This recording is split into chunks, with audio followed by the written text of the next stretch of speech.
Hello guys, नमस्कार। जैसा कि आप देख पा रहे हैं, आज हम पढ़ने वाले हैं कृषि टॉपिक के अंतर्गत, ठीक है, एग्रीकल्चर के अंतर्गत बीज विज्ञान, बीज साइंस के बारे में पढ़ने वाले हैं। पूरा A to Z पढ़ाऊंगा। आप ये वीडियो इसलिए देखें भाई, आपको मैं कुछ नया चीज़ प्रोवाइड करूंगा तब तो आप वीडियो देखेंगे। तो मैं क्या नया चीज़ आपको प्रोवाइड करा रहा हूँ या दे रहा हूँ, ठीक है। तो मैं आपको दे रहा हूँ 2 बुक का मर्ज। इसमें मैंने 2 बुक को मर्ज करके बीज के बारे में पूरा A to Z टॉपिक जो है वो पूरा कवर कर रखा है। हर चीज़ मिलेगा इसमें। थोड़ा से कुछ क्वेश्चन, इंपॉर्टेंट क्वेश्चन भी अंत में मैं ऐड कर रखा हूँ, ठीक है। और बाकी एग्रीकल्चर का तो अलग से लाइव MCQ तो चल ही रहा है, ठीक है। तो बीज साइंस में मैं 2 बुक को मिलाकर, ठीक है, 2 महत्वपूर्ण बुक को मिलाकर आज पूरा मर्ज करके इसको बनाया हूँ और आज मैं इसे पूरा पढ़ाऊँगा। वीडियो में अंत तक बने रहें। नमस्कार, मैं भावेश गजपाल आपका स्वागत करता हूँ अपने यूट्यूब चैनल लक्ष्य विद भावेश गजपाल में।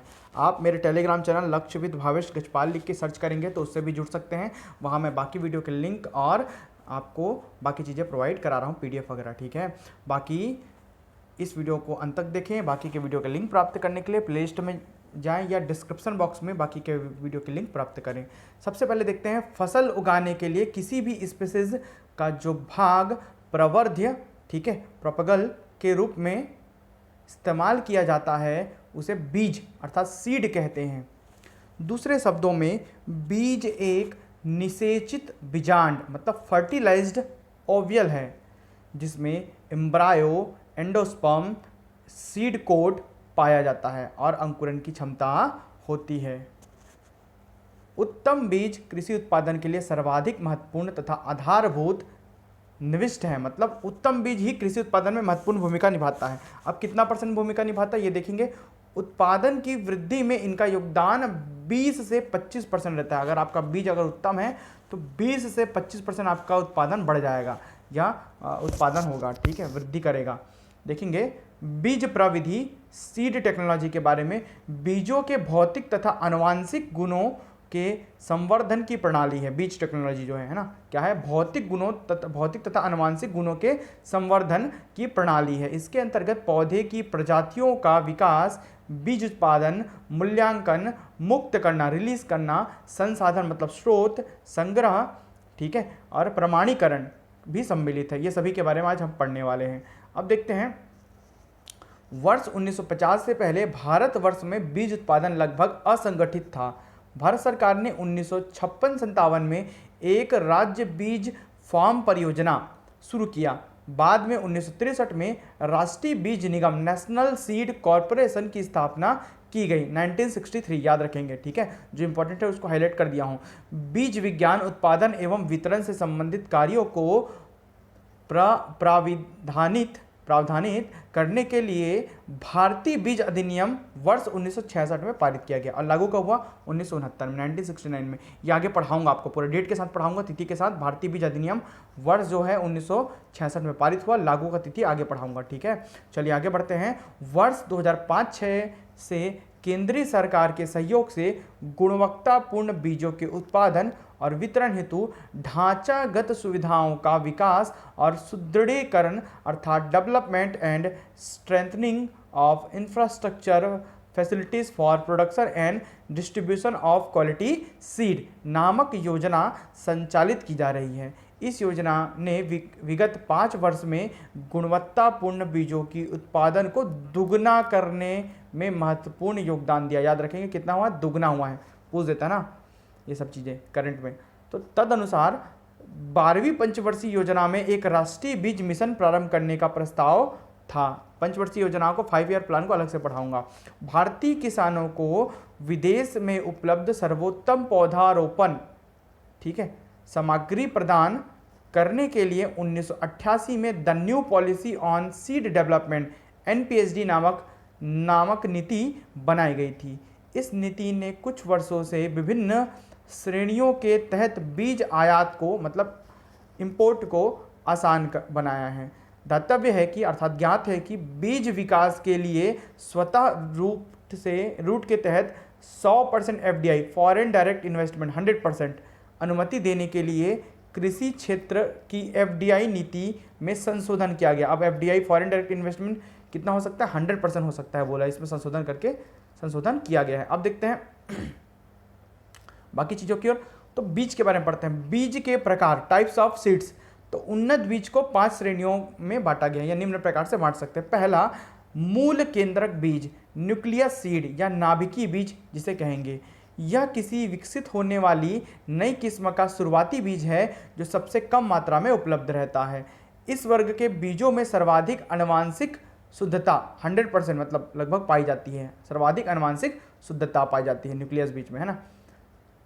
अब देखते हैं, इसे स्वयं प्रजनक द्वारा कृषि विश्वविद्यालयों एवं अनुसंधान संस्थाओं में उत्पादित किया जाता है। स्वयं से उत्पादित करते हैं प्रजनक द्वारा, ठीक है।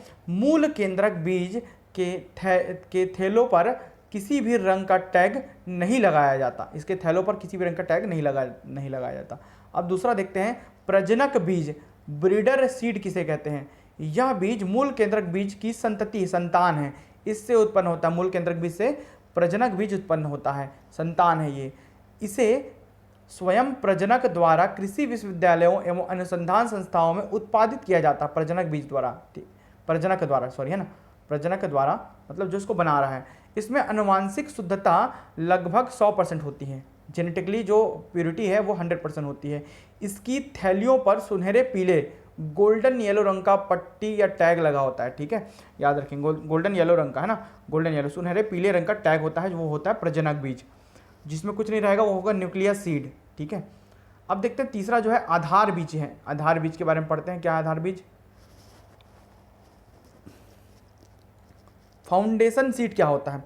प्रजनक बीज से जो बीज तैयार किया जाता है उसे आधार बीज कहते हैं, ठीक है। न्यूक्लियस सीड से प्रजनक बीज और प्रजनक बीज से आधार बीज, ठीक है। यह बीज राष्ट्रीय बीज निगम NSG, ठीक है, नेशनल सीड सेंटर, पंजीकृत निजी संस्थाओं या बीज प्रमाणीकरण संस्था द्वारा तैयार किया जाता है। आधार बीज की आनुवंशिक शुद्धता 95.99 95.5 से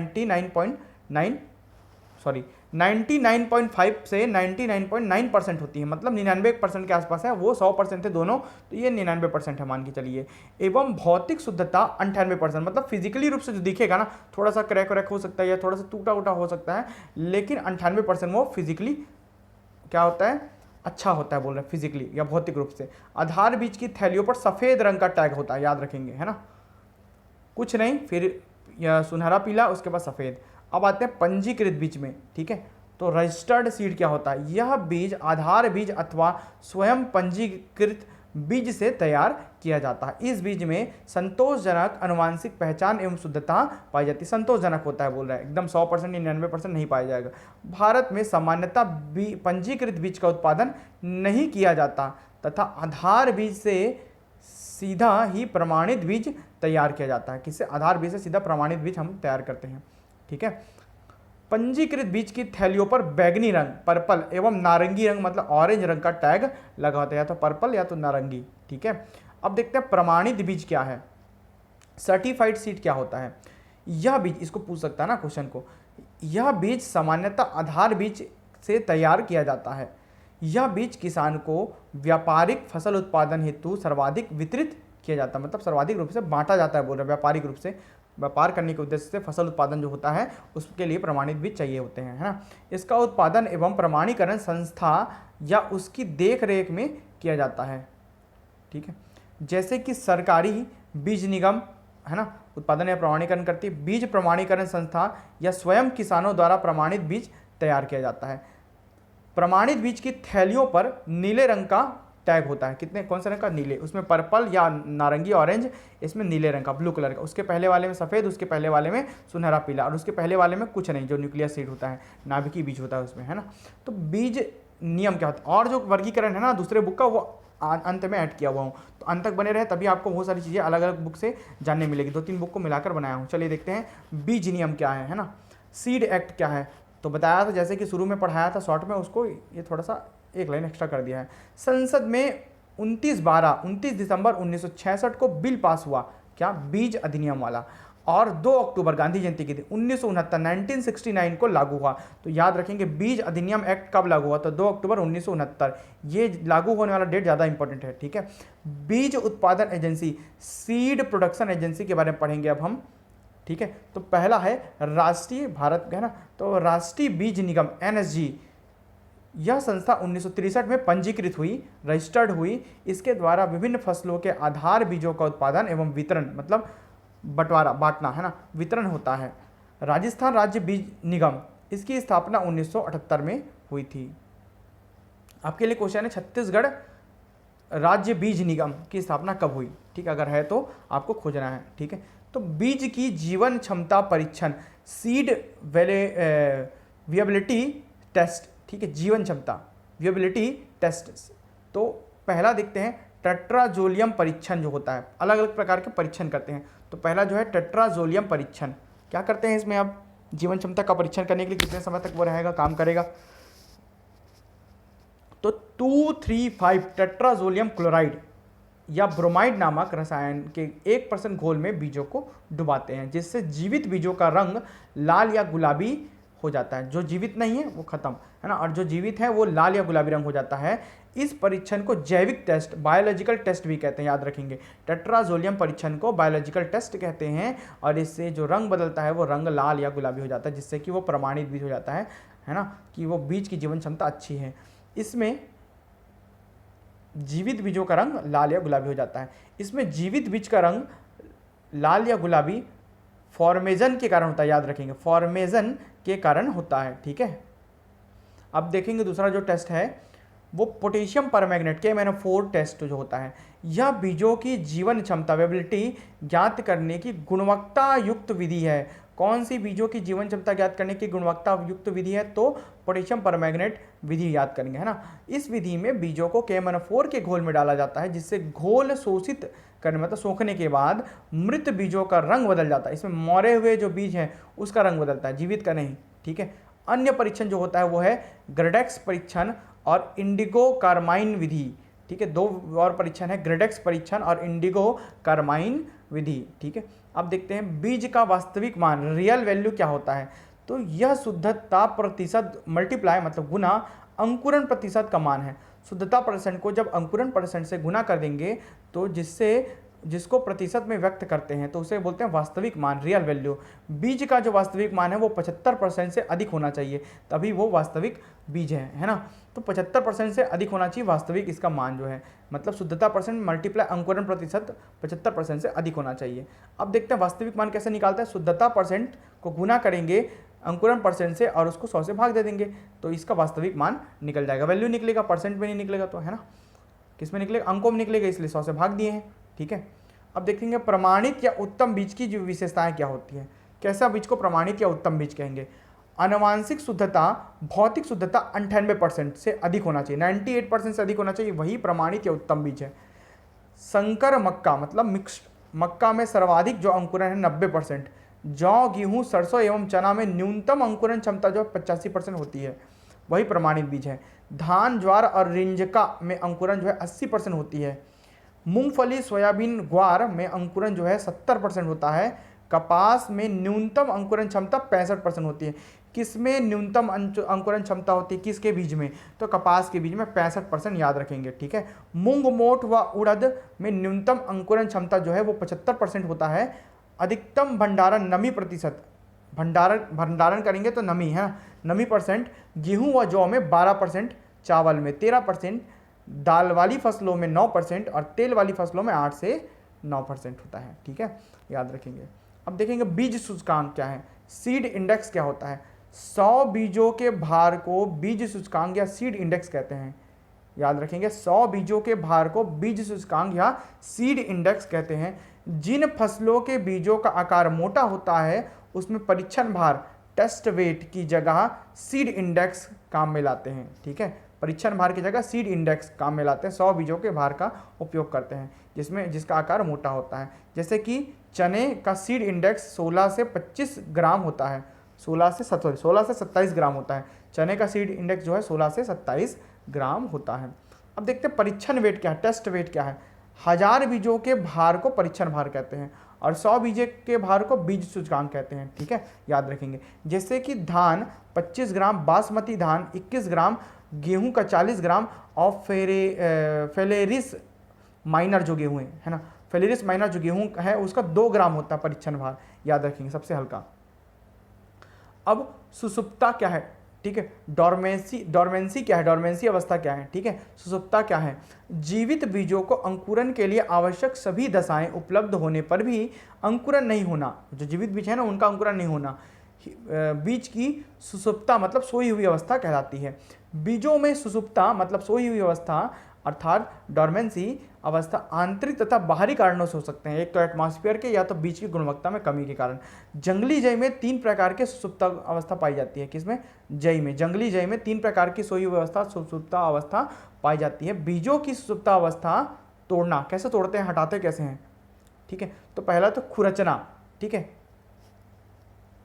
तो स्कैरिफिकेशन कर देते हैं, खुरच देते हैं। बीज की बाहरी परत को रासायनिक, यांत्रिक, या तो रासायनिक केमिकली या तो यांत्रिक मतलब मैकेनिकली, एवं तापी या तो टेम्परेचर से, तापी विधियों द्वारा तोड़ते या खुरचते हैं, जिससे बीजों का सख्त आवरण टूटने से पानी एवं गैसों का विनिमय हो जाता है, आदान प्रदान, उसको ऊपर का आवरण निकल जाएगा, जिससे बीज जो है पानी और गैस को अंदर और बाहर कर सकेंगे, ठीक है। और पोटेशियम नाइट्रेट KNO3 का 1 से 3% घोल बीज की बाहरी परत को तोड़ने के काम में लेते हैं। ये दूसरा।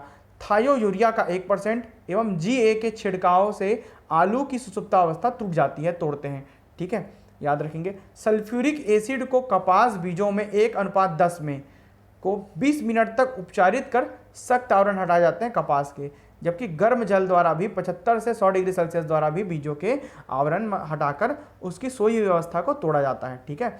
अब देखते हैं चिलिंग तापमान से उपचारित करना, ठीक है। तो ये क्या है, स्ट्रेटिफिकेशन, चिलिंग तापमान, चिल मतलब ठंडा, तापमान से उपचारित करना, स्ट्रेटिफिकेशन।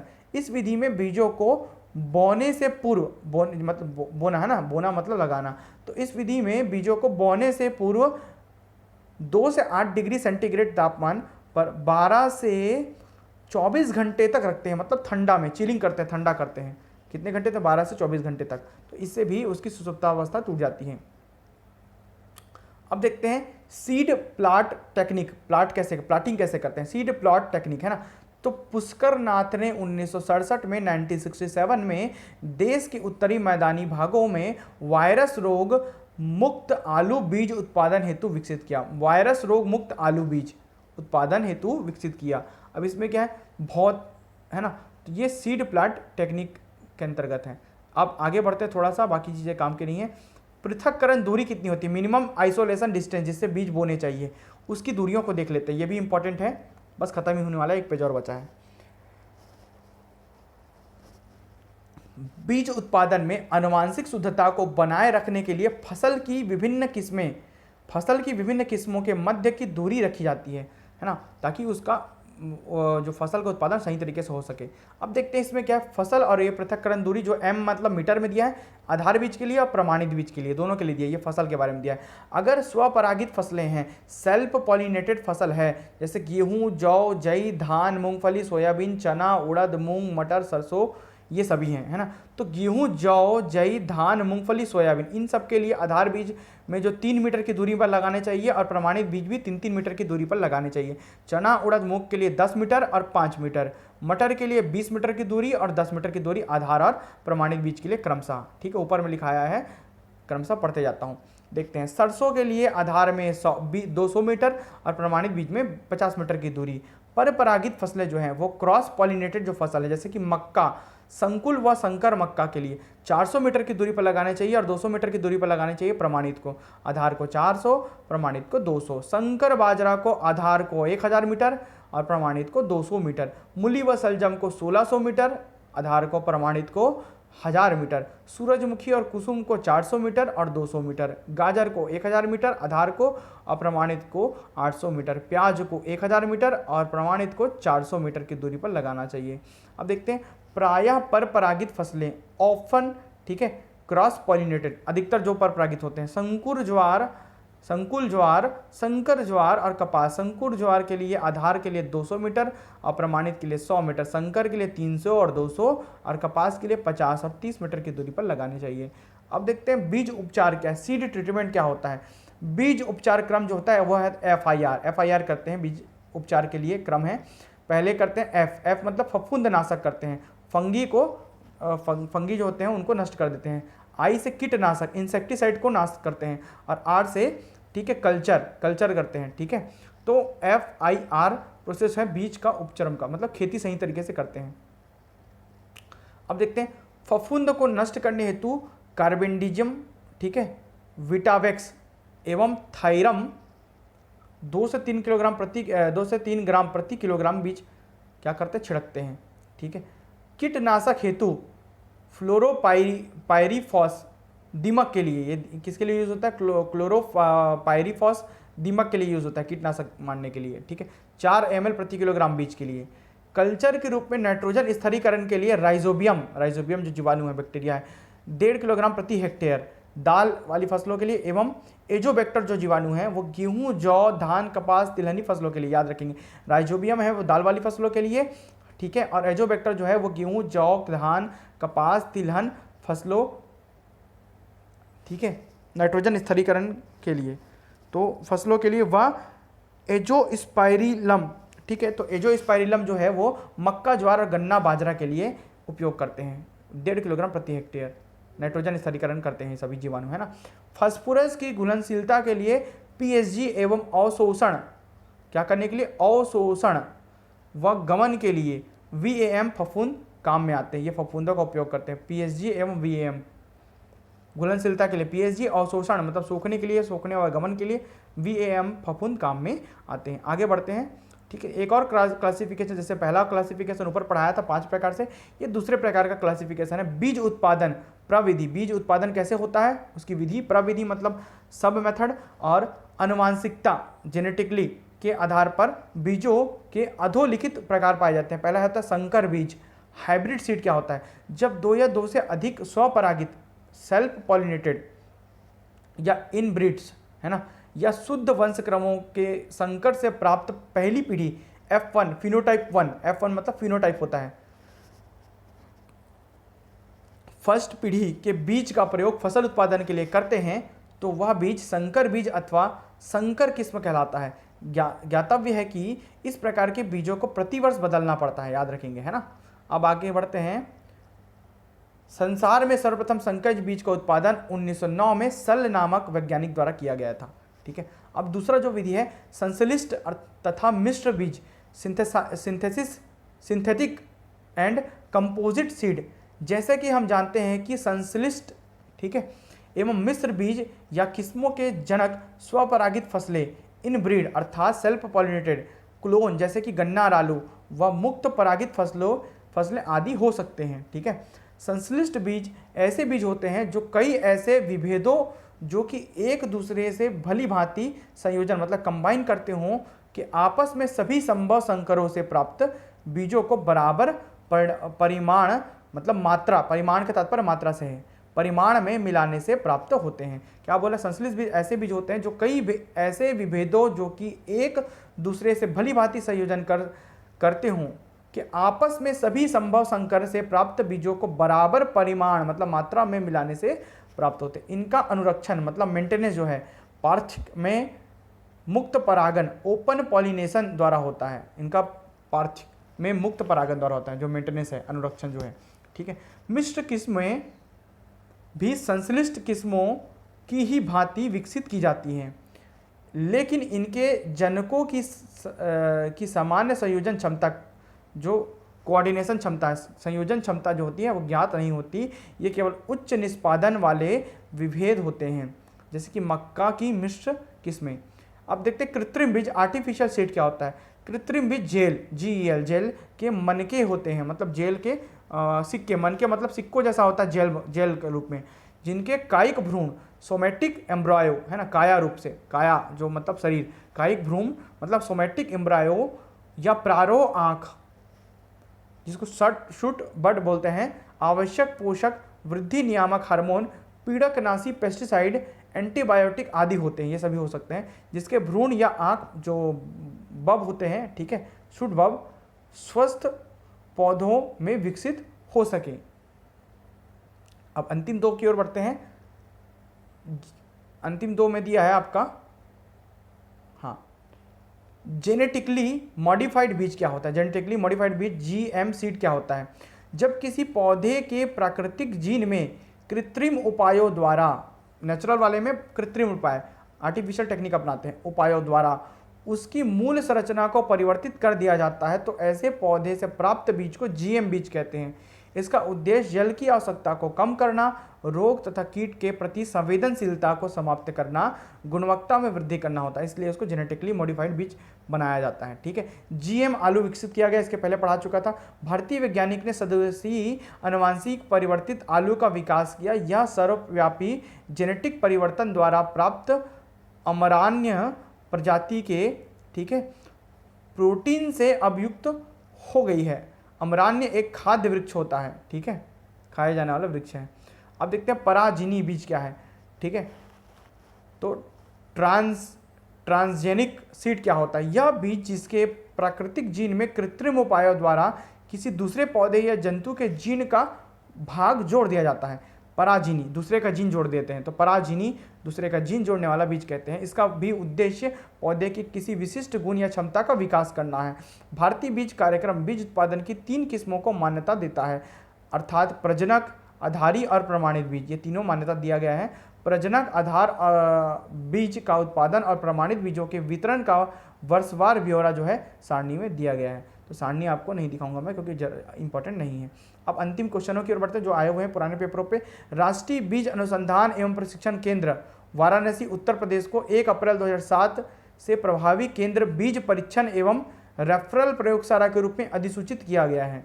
प्रमाणित बीजों में खरपतवार की मात्रा 0.1 से 0.05% से अधिक नहीं होनी चाहिए। बीज की जीवन क्षमता का पता लगाने के लिए टेट्राजोलियम या ब्रोमाइड परीक्षण किया जाता है। बता चुका हूँ, आपको पढ़ा चुका हूँ। अधिकांशतः जो बीज हैं वो 20 से 30 डिग्री सेंटीग्रेड पर अंकुरित होते हैं, अंकुरन निकल जाता है उसमें। बीटी बैगन की खेती पर अनुमानित नहीं प्रदान करने की घोषणा बीटी बैगन की खेती पर अनुमति नहीं प्रदान करने की घोषणा वन एवं पर्यावरण मंत्रालय जयराम रमेश ने 9 फरवरी सन 2010 को की थी, याद रखेंगे। सामान्यतः गेहूं के बीज के भंडारण हेतु 10 से 12% नमी चाहिए होती है, ये सभी पढ़ा चुका हूं। नमी की मात्रा उसमें भी पढ़ा चुका हूं। ठीक है, अब देखते हैं सामान्य बीज ऑक्सीनो, जिब्रेलिनो तथा साइटोकाइनिनो का संश्लेषण करते हैं, सिंथेसिस करते हैं, निर्माण करते हैं। ये सभी क्या हार्मोन्स हैं, ठीक है, पादप हार्मोन है, ऑक्सीन, जिब्रेलिन और साइटोकाइनिन। ठीक है, अब आगे बढ़ते हैं। ठीक है, ये पूरा इस प्रकार हम खत्म करते हैं बीजों का पूरा कार्यक्रम। तो बीजों के पूरे जितने भी फैक्ट्स हैं शुरू से लेकर आखिरी तक 2 बुक को मिलाकर मैं इसमें तैयार कर दिया हूं। आप इसके पीडीएफ पूरे जितने भी वीडियो बने, जैसे 50 वीडियो लगभग बन चुके हैं, 50 से 60 वीडियो, सबके पीडीएफ आप 299 रुपीज़ में प्राप्त कर सकते हैं। जितने भी पीडीएफ हैं और आगे भी जितने बनेंगे सबको इसी में इतने ही पैसे में मैं आपको उपलब्ध कराऊंगा 1 महीने तक। ठीक है, अब ध्यान देंगे कि इसको आपको कैसे प्राप्त करना है। उसके लिए मैंने डिस्क्रिप्शन बॉक्स में फ़ोन नंबर दे दिया है, उस फ़ोन नंबर में केवल आप व्हाट्सअप करें, व्हाट्सअप करेंगे तो आपको बाकी जानकारी मैं वहाँ दे दूँगा। धन्यवाद।